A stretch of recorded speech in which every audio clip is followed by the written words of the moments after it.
ini ada detail dan modifikasi pada screen ini kalian ada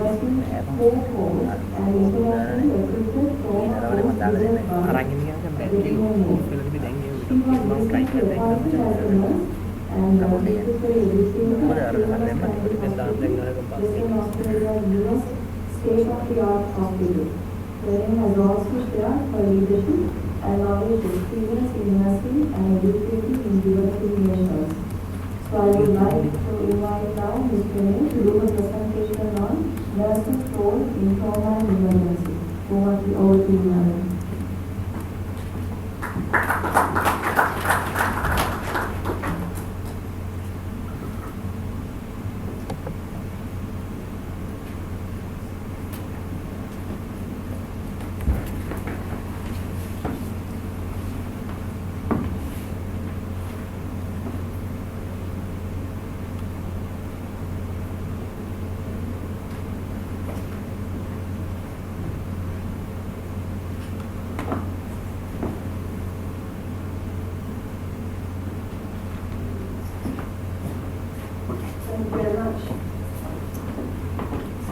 A few people I would actually like to thank for allowing me the opportunity to be able to stand in front of all of you today in Sri Lanka, that we have come from Western Australia. So I'd like to thank the IIHS for allowing us to present at your conference, the Department of Health, the Western Province of Sri Lanka for allowing us this opportunity, and also the Australian Trade Commission and the Australian High Commission who have also facilitated us to be here. So it is my humble privilege to be able to represent the Department of Health of Western Australia and the Global Health Alliance of Western Australia to be able to present a session to you all today on the nurse's role in trauma and emergency. So there's a few things that I'll actually talk about in the next 45 minutes or so. So the first thing I'd like to explain to all of you is to actually understand the purpose of our visit to Sri Lanka. Also to understand the external and internal hospital processes required to optimise the coordination of care and delivering care to our trauma patients that arrive to our emergency departments. To identify that systematic approach that we develop in care to our trauma patients in the emergency setting, and to be able to recognise the life-threatening conditions that our patients may sustain, to be able to intervene as nurses, and to be able to coordinate the care that we must do to optimise the patient outcomes. So we come from Western Australia. You can see on the left-hand side is a map of Australia. Now, in our discussions with many Sri Lankans here, most people talk about Sydney and Melbourne. We don't come from there. We come from the other side of the country, but we come from Western Australia, and Perth is the red dot in that southwest corner of the state. So we actually come from an extensive state. The area is over 2.6 million square kilometres. And we have a population of over 2.5 million people. So because we have such a vast state, it actually means that there are significant implications for our trauma patients, particularly if they sustain this trauma in some of our rural settings. So to follow on from Dr. Praser's presentation, when we talk about the golden hour, this has significant implications for our patients in relation to the vast distances they must travel to be able to get to tertiary health care so that we can actually deliver the optimal care that they require. So as I mentioned, I'm here representing the Global Health Alliance of Western Australia. So GAL, which is our acronym, is a strategic partnership for transcultural health improvement. So our key focus as this initiative, which has been developed by the Department of Health of Western Australia, is to make a significant contribution towards the World Health Organisation's Millennium Development Goals 4 and 5 to help reduce the child mortality rates and improve maternal health. So we assist this by promoting and enhancing the capability and capacity in the nursing and midwifery workforce. So we actually collaborate with all of the 5 Western Australian universities and the Department of Health to be able to coordinate this program. And this is how we've actually come to be here today. So our largest program is currently in Africa, in Tanzania. So we have a program in place where we facilitate undergraduate students to undertake practice programs in Tanzania. We also allow the facilitation of academic and clinical staff in specialty areas to assist with that capacity and capability by delivering education for continuing education and professional development in developing countries. the hospital that I worked at for 12 and a half years. This is Royal Perth Hospital. It is our leading largest tertiary hospital in the state of Western Australia, and it is the only level 1 trauma verified service for our state. You can see that's the front of our emergency department, and we have a helicopter pad so that we can receive patients from various rural settings throughout the state. We receive about 92,000 presentations per year, about 220 patients per day, which, having had a tour of the National Hospital here, these guys are also very busy in London. When we look at the number of presentations, and certainly the trauma presentations that we receive here as well. This is our trauma resuscitation bay. So it may look quite big in the photo. In actual fact, geographically, the bay is quite small. However, you will notice that all of the equipment is set out in a systematic way. And I'll be following on from Dr. Ramazini, talking about that systematic approach that we deliver care to our trauma patients. So very much to talk about that multidisciplinary approach. The nursing approach is in the same vein as the medical approach. We work as a team together to deliver care to our patients to optimise their outcomes. And so our equipment is very much set out in an ADJUNCTS approach to be able to put our hands on the equipment and deliver that care in a time-critical situation. As mentioned in my bio, I've recently taken up an appointment at Fiona Stanley Hospital. This will be our new flagship hospital for the state. It will open at 783 bed hospital, receiving obstetrics, paediatrics and adults. It is a fantastic hospital to work at currently because I have no patients and no staff. So it doesn't open until October 2014. So currently my role is to help with the recruitment and selection of staff, in particular educators, to develop the procedures and protocols for our hospital, and also the orientation, induction and education materials to be able to ensure that we are working and open a safe facility. So when I was talking about, we have some trauma statistics, we're a trauma registry in Western Australia, and I was looking at the numbers for Sri Lanka and Australia, and you can see that in the last few years there have been increases in our trauma admissions to our hospital. So this is specific to Royal Perth Hospital. So even though we've had changes to legislation and increases in health promotion, there are still increases in the number of trauma presentations that we see. So it's still vitally important that the work that we do is in optimising our patients' outcomes. We can see that there's distribution between country and metropolitan areas where the traumas are actually sustained. So going back to that golden hour and to the vast geographical area that our state covers, it's really important that we are following that systematic approach. So the things that I'll be talking to you about today, it doesn't matter whether you work in a large tertiary hospital or if you work in a rural remote nursing post with one nurse and your doctor is on the end of the phone. These systematic approaches can be delivered wherever you work. Certainly I deliver similar courses if I was in my clinics in Cambodia where I don't have any running water or electricity. It's the same thing that whether I'm working in my emergency department at Royal Perth Hospital. So the types of trauma we see, the large pieces of the pie are falls and motor vehicle accidents. So having spoken to several doctors and nurses here in Sri Lanka, that seems that the cohorts of injuries that you're seeing here are similar to the injuries and cohorts of injuries that we're seeing in Western Australia as well. So I'm aware that you probably won't be able to read these two posters, but basically these are to outline that we have several processes in place. So as nurses, our job is not only to ensure that we are advocating for our patients and delivering quality care to our patients, but also to work collaboratively to ensure that we have appropriate logistics and support in place to ensure the appropriate transfer of our patients to where we are. So we have guiding principles for major trauma inter-hospital transfer criteria to ensure that patients who sustain trauma in the rural settings will be transferred to tertiary settings in a timely event. And we also have trauma call criteria within our hospitals itself.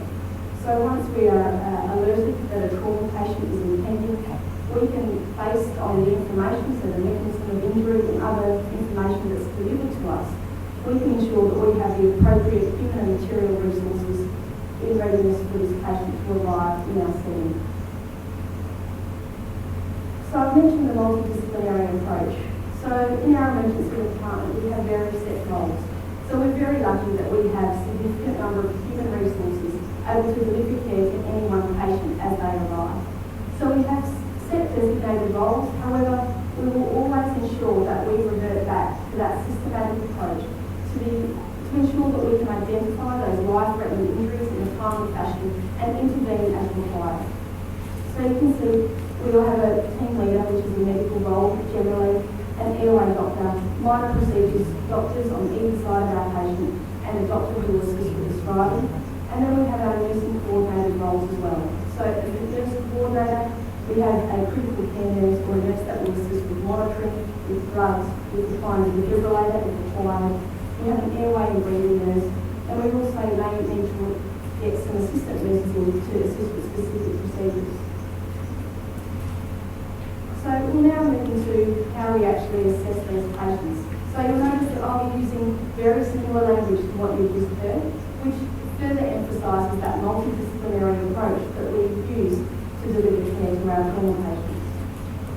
So our assessment of our trauma patients can be divided into two distinct phases. We talk about our primary survey and our secondary survey. And so we'll talk a bit about each of these different phases and break them down to how it's actually applicable to the nursing role. So in our primary survey, this is when we want to identify any life-threatening injuries that our patients have sustained, and we need to intervene as appropriate within that timely fashion. So we talk about systematic A, B, C, D, E approach, which will dictate that initial management of our patients. But I'll actually talk about a few minor changes to this that has come about in the last 12 to 18 months. So based on best international practice, research, and also to coincide with what is realistic in the way that we deliver care to our patients, we'll see that even though we follow this A to I approach, there's some significant things that we need to be aware of. So we talk about our primary survey, as we just mentioned, airway and alertness on cervical spine protection. We talk about B, duplicate කරාම දෙකට වෙනවා. extend කරාම අරගෙන මේක and that control of hemorrhage. extend කරොත් එහෙම මේක වෙනවා නම් මේක ඇදලා මචං එහාට මේක කල්පකට දාන්න. Assess our patient's neurological status. E is for exposure and completely undressing our patient and identifying any other injuries they may have. And E is their environmental control when we cover them up. Now, I'll talk a little bit about this when I talk about A, but sometimes, depending on what our patient presents at, what the mechanism of injury is, what injuries they've sustained, it may be that we need to manage C first. So sometimes we talk about the C, A, B, C approach. So we need to manage their circulation prior to us being able to actually maintain and stabilise their airway. Once we've completed the primary survey, we will move on to the secondary survey. So we talk about the F being gaining a full set of vital signs, facilitating family presence. Our G is getting our resuscitation adjuncts, which is another acronym, or mnemonic, which is the LMNOP, which I'll discuss shortly. Our H is getting a history of our patients and undertaking that full pinch toll assessment. And I is inspecting the posterior surfaces. So, following on from the lecture that we've just heard, the first thing that we do, and we will do it as nurses innately, when we're talking to our patients, when we're eyeballing them, we talk about an across-the-room triage. So even if I can't speak to my patient just yet or hear my patient, from across the room, I can be taking cues from that visual aspect about whether I need to be concerned about this patient or not. Looking at their colour, looking at what kinds of resources may have been implemented pre-hospital prior to arriving to me. So then primary assessment begins on arrival, whether it's that the doors of the ambulance are open, whether they've been dropped at the door by a family member, or whether we've actually wheeled them in ourselves. So again, we talk about into patient speaking. That will elucidate for us a lot of information about whether we're concerned about their airway being taken, their neurological status. With our trauma patients, we must always have that high index of suspicion. So what was their mechanism of injury? Do we need to be concerned that they've sustained a cervical spine injury? So we need to immobilise that with whatever equipment that you may have available to you in your institution. So whether that's a semi-rigid collar, whether that's sandbags, whether that's spinal cords. Obviously, wherever we teach across Australia, across the world, there are different pieces of equipment that people have available to them. We talk about assessing their alertness, so that ASPO. So again, are they alert? Are they only alert to voice? Will they respond to pain, or are they completely unresponsive? So again, if we're concerned that they are unconscious or semi-conscious, are they at risk of compromising that airway? So we need to be ensuring that we are assessing that airway, intervening promptly, and then reassessing anything as nurses or doctors that we've implemented to ensure that our patient is actually improving and not further deteriorating. So if your patient has had the opportunity to have some sort of airway adjunct implemented prior to arrival, as a nurse, it is always our job to ensure that we are happy that that airway is still patent. So we talk about the look, listen, feel. So we want to observe our patients. Do they have rise and fall of the chest? Can we listen to their breath sounds and auscultate their lungs? We can use confirmation devices again, whatever is relevant and appropriate for whatever it is that you work. And do you have the capability to shoot a chest x-ray to check that an ETT is in place? So again, these things have been discussed previously. So our airway interventions that we can undertake for these patients. Basic airway maneuvers, so the jaw thrust or the chin lift. Again, reiterating that fact that we need to ensure that we do not further compromise the patient's cervical spine. We don't want to hyperextend or hyperflex that area of the body in case they have already sustained a cervical spine injury. We may need to suction that airway. So do they have blood? Do they have vomit in there? Do they have any foreign bodies or loose teeth? Is their tongue obstructing the airway? Or is there any edema or other swelling that's present? Do we need to provide interventions appropriately to make sure that we've secured this airway? At this point, we may have identified there is an issue. If intervened, we may need to assist with ventilation and assist our medical officers to intubate this patient. So if we're happy with the airway, so we've assessed our airway, we've intervened. Of course, if there was some obvious sources of external bleeding, we may have managed to see first. But we've looked at our aid, we've assessed it, we've intervened, and we've reassessed that we're happy with our patient's airway is taken. We can move on to breathing and ventilation. So the first thing we want to check is our patient actually breathing spontaneously? We're looking for that rise and fall of the chest. Is that chest wall rising bilaterally? What is the rate of depth that they are breathing at? Is it fast? Is it rapid? Is it shallow? Are they using accessory muscles? Is there diaphragmatic breathing? Is there any tracheal tug, which we may see in our paediatric population? Do they have any tracheal deviation, which I feel venous distension? We can listen, auscultate both sides of the chest, listening for equal breath sounds bilaterally, making sure they're equal, and we can feel that exhaled breath as well.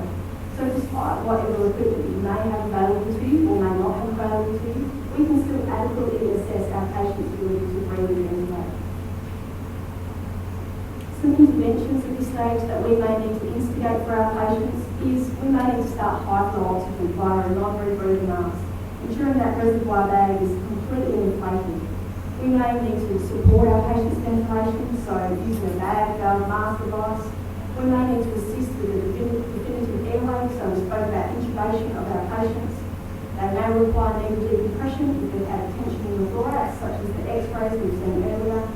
And then we may need to assist with the insertion of a chest tube, particularly if the patient does have a massive pneumothorax or a pneumothorax. So again, we've assessed our beat for breathing and ventilation. We've identified any interventions that we need to implement. We've reassessed that this has actually worked, or our patient is actually improving, and we can move on to see the circulation and control of hemorrhage. So what I always do for all my patients is check the central pulse. So check their carotid pulse or check their femoral pulse. I want to feel what the actual volume of their pulse is. Is it rapid? Is it steady? Is it slow? Is it fast? At the same time, I'll assess their peripheral pulse. So I'll check the radial pulse. And so I can compare the two to give me some sort of idea of how shocked my patient is. At the same time, I'm inspecting their skin. So I mentioned the colour to a warm. Are they cool? Are they warm? Is their skin dry? Is it moist? Again, it gives us some indication about where they are in that shock paradigm. And obviously there's lots of research out there that shows and tells us that uncontrolled bleeding has contributes significantly to our patients' mortality and morbidity. So it's extremely important that we are identifying any external sources of bleeding and intervening appropriately. So how would we do this? Direct pressure or elevation. We need to insert bilateral wide wall cannulas, as we've already heard. We normally go for anticular fossils. We want to administer warm isotonic crystalloid solution via blood administration shooting, particularly if we have the ability to get some blood transfusions to our patients. So we talk about that warm isotonic crystalloid solution, and certainly talking to various nursing schools in the last few days, we've joked a bit about having warm isotonic solution as I've been sweating profusely delivering my lecture to the students. But it's very important that we are delivering warm fluid because our trauma patients are at significant risk of becoming hypothermic. If they become hypothermic, they become more coagulated. So we need to ensure that we are ensuring that we are actively warming and maintaining their core body temperature. Again, if we're unable to access that intravenous access, we can look at other methods, whether it's venous cut downs or intraosseous devices. If our patient is unresponsive, has no normal signs of breathing, they have no pulse, then we need to commence basic life support. We need to identify what that life-threatening injury is. So generally, our patients who are sustaining trauma, who are in cardiac arrest, have a reversible cause or a direct cause that we can hopefully identify to try and cure to treat them. So we want to try and identify that cause of arrest. Does our patient need an emergency thoracotomy? And we also may need to have that discussion about whether our efforts are actually futile and what it is that we need to start talking about, that we need to stop resuscitation on these patients. Once we've again assessed our seed, intervened, reassessed, we can move on to the D with disability neurological status. So here we're looking at assessing our patient's Glasgow Coma Scale, the GCS. That's 4 between 3 and 15. We're assessing the pupils for are they equal, are they round, are they reactive to light. We're also looking for other signs, lateralising signs that potentially will indicate to us they've sustained some sort of brain injury. Some interventions, if they're available to you, may indicate early that your patient may require a CT scan. You may need to take some arterial blood gases and venous blood gases, so checking whether our patients are hypoxic. So is their decreased conscious level related to the fact that they are actually hypoxic and we need to alter the oxygen therapy we're delivering to them? Or we could test their glucose levels. Are they hypoglycemic? Is that the reason that we have a decreased conscious level? We then can move on to exposure and environmental control. So we want to expose the patient. Now here, as the practitioners looking after these patients, we need to ensure that we're caring for ourselves and our team members as well. So safely remove your patients, knowing that a significant proportion of patients that arrive to your outpatient departments or A&Es or EDs here have sustained a road traffic crash incident.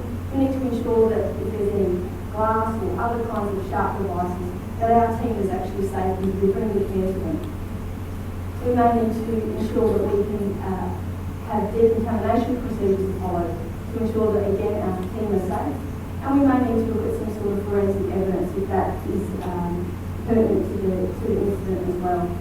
So once we've exposed our patient, it will allow us to identify any other injuries that our patient may have, which down the track will allow us to prioritise the nursing care we need to deliver to these patients.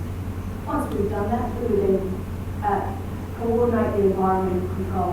So instigate therapies that we can allow us to consistently warm our patients. So covering them up, ensuring that we do have those warm isotonic solutions infusing into our patients, or using warming lights or other devices we may have available to you. At this stage, we've completed our primary survey. So hopefully, for the outcome of our patients, we've identified any of those life-threatening injuries our patients may have sustained. We've intervened as appropriate, and we can move on with gleaning further information and commencing what we call our resuscitation adjuncts. So traditionally we spoke about our secondary survey being our F group I. We now talk about our F and G being our resuscitation adjuncts. So F stands for attaining a full set of vital signs and facilitating our family presence. Our G is our getting our resuscitation adjuncts, which again can be broken down further into that LMNOP, which I'll discuss shortly. Our H is where we start that official secondary survey now, where we're taking that history and completing our head-to-toe assessment of our patients. And I is that inspecting the posterior surfaces. So our F, our full set of vital signs, We want to measure our patients' temperature, our pulse, their respiratory rate and their blood pressure. So as nurses, our job is significantly influenced by trend analysis. So we should be continuously ensuring that we are assessing our patients' vital signs, that we are documenting those patients' vital signs, so we can assess those trends. So we can see, are our patients actually improving in relation to the interventions that we're delivering, or are they further deteriorating? So is there other things that we need to be looking for that potentially they have other injuries we haven't identified, or that the interventions that we are undertaking are not in fact meeting the needs of our patients? So it's very important that we are advocating for that documentation and critically analysing and critically thinking about those trends that we are actually documenting. We talk about facilitating family presence. Now, in the emergency department that I've worked at for the last 12 and a half years, this is actually something that we've done quite poorly in the trauma patient. One of the reasons is the geographical setup of our department, and the advanced trauma bay is tucked away in the corner, and we have fantastic human resources available to us.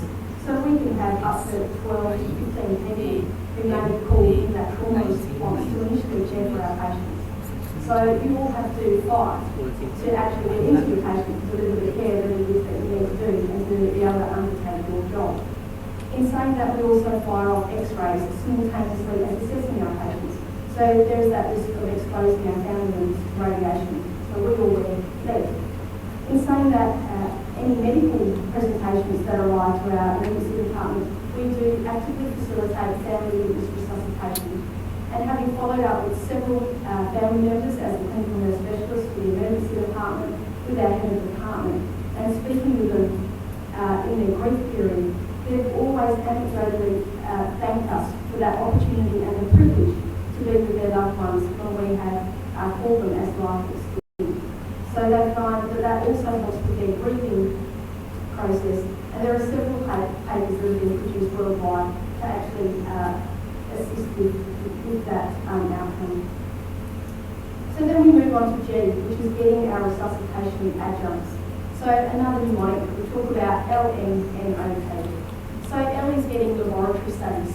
So here we can ask if we haven't taken bloods off when we've got the access at C, we can look at taking some further blood results. So if we can, getting a cross match, which hopefully we may have pulled off previously, looking at what our electrolytes are, alcohol regulation studies.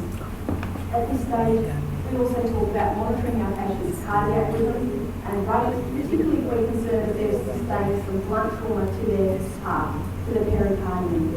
So are we seeing that there's dysrhythmias or ectopics that have been thrown off on the monitor to indicate to us that there is some sort of collection of pericardial effusion or tamponade occurring in our patients. We talk about inserting a nasogastric or orogastric tube. So we consider this again to try and decompress that abdomen. So we mentioned our patients who have cervical spine mobilisation, they're laying flat, they're anxious, they have all these catecholamines that are firing around their body, so there are increased risk of vomiting, of aspirating. So we talk about decompressing the abdomen or decompressing the stomach so that we can minimise that chance of our patients vomiting and aspirating. O stands for oxygenation and ventilation assessment. So ensuring that we're monitoring our patients' oxygen saturations. So we don't want our trauma patients to be hypoxemic. Most of our trauma patients, whether it's penetrating or blood trauma, will be bleeding from somewhere, externally or internally. So if they're losing volume, they're losing that oxygen carrying capacity of their blood, they become hypoxemic. There is now also significant research about hyperoxia.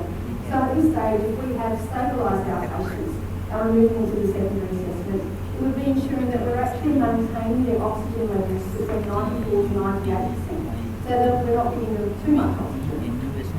And P is one of the main things that as a nurse I see is an important role in delivering care to my patients as a patient advocate, and making sure that I'm assisting with optimising care is ensuring that we have appropriate pain assessment and pain management of those patients.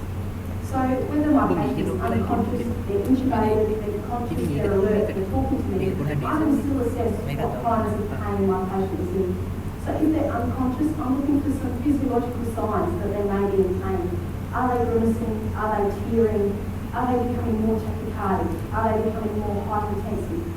If they're conscious and they can talk to me, I can ask them for a pain score between 0 and 10, which will allow me to tailor the pain management that I will do to them. In Western Australia, we have a significant multicultural society. So there are a number of our patients that will present that don't speak English. So we can use various different tools, such as the one that's on the bottom of the screen, or even with our paediatric population, we can use different scales to assess what their pain is, so that we can appropriately manage that pain. So whether it's pharmacological means, so ensuring that we give them adequate medications to manage that pain, or whether it's non-pharmacological means, so reassuring my patient, talking to my patient, ensuring that they're aware of what is happening, whether I can smooth some of their fractures, whether I can help by padding some of their bone prominences or helping with positioning. These can all help our patient in this traumatic event. At this point, we may have enough information that we need to consider we need to transfer our patient. So whether our patient needs to go to the operating theatre, whether they need to go to an intensive care unit, a high dependency area, or to another facility, we can start instigating or putting the processes in place to start coordinating that transfer. So we then move on to our history, and we've seen one of these mnemonics already. So if we have the opportunity to speak to pre-hospital care providers, we talk about using the mnemonic list. So what was the mechanism of injury that patient sustained the traumatic event with? What injuries were suspected or identified pre-hospital in the field? What were the signs and symptoms that our pre-hospital providers ascertained? And what treatment did they actually deliver to our patient prior to arriving at our door? Once our patient, whether it's patient-generated, whether they can talk to us, whether we can elicit some information from their family members or friends that have presented, or whether we have access to our patient's previous medical records, we will talk about the mnemonic Stanley. So what symptoms has that patient got that is associated with the injury? What are their allergies? What medications are they currently using? What's their past medical history? So do they have a cardiac history, or do they have peripheral vascular disease? Are there other comorbidities that they have that may influence our ability to deliver care to these patients and appropriately stabilise them? When did they last eat or drink? And what events actually led up to this injury? Once we've attained that history, we can go into our complete head-to-toe systematic approach of going through that inspection, the auscultation, the palpation and concussion. So actually putting our hands on our patients and assessing them thoroughly.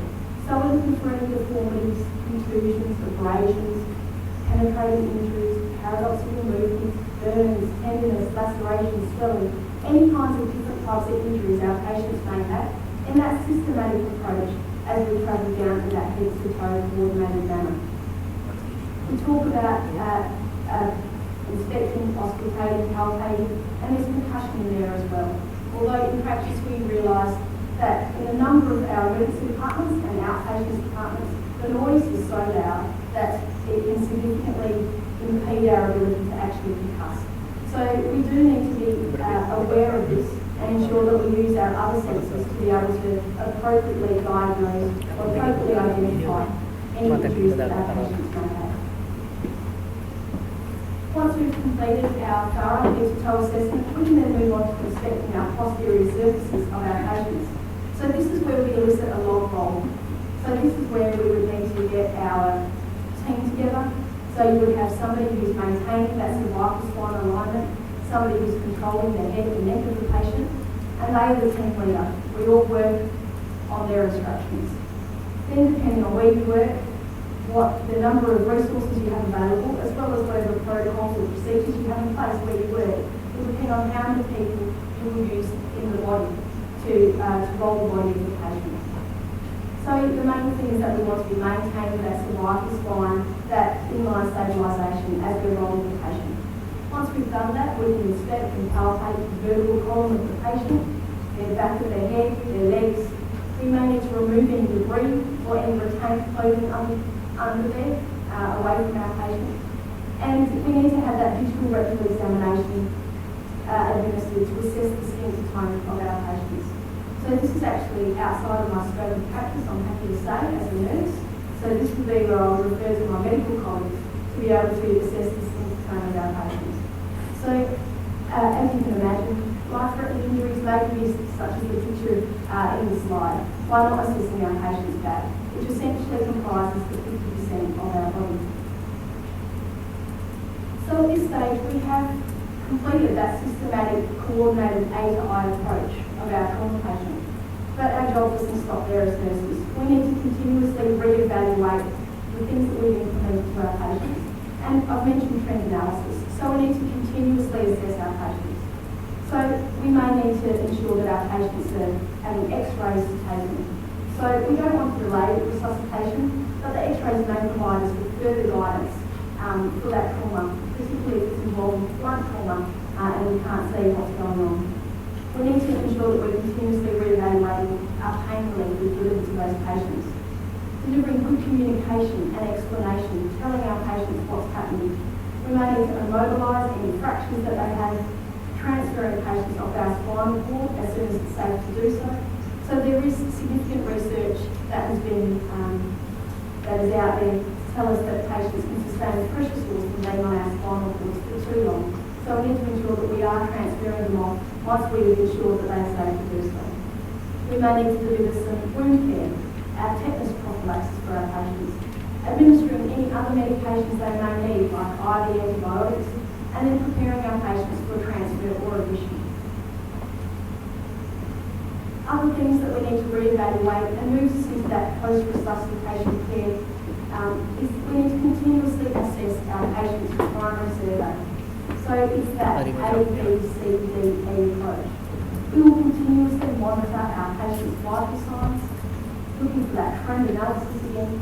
We will reassess any identified injuries that our patient has, and we use that to prioritise our care and develop our plans for our nursing interventions that we may need to develop as our ongoing care is occurring.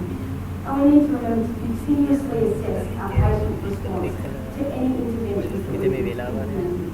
So that paradigm that I talk to my staff about continuously is assess your patient, intervene appropriately, and then reassess your patient, and make sure that trend analysis is actually coordinated and showing that we are actually following that process and our patient is improving. So in summary, basically we've just gone through some of the external processes that we have in place in the state of Western Australia. So although I've spent the majority of my time talking about that systematic, coordinated approach as nurses, we deliver, so that A to I approach, you'll notice that it is consistent with what medical officers deliver as well. So we have the trauma medicine core course, we deliver the A to I. We have the ATLS, where we deliver the A to I as well. So we're using that multidisciplinary approach to ensure that we are optimising our patients' outcomes. So we have that by the bedside, and then we also have external processes that sit outside of that are systematic and coordinated to ensure that our patients, our right patients, are getting to the right place and hopefully the right time and optimising their outcomes. Thank you very much.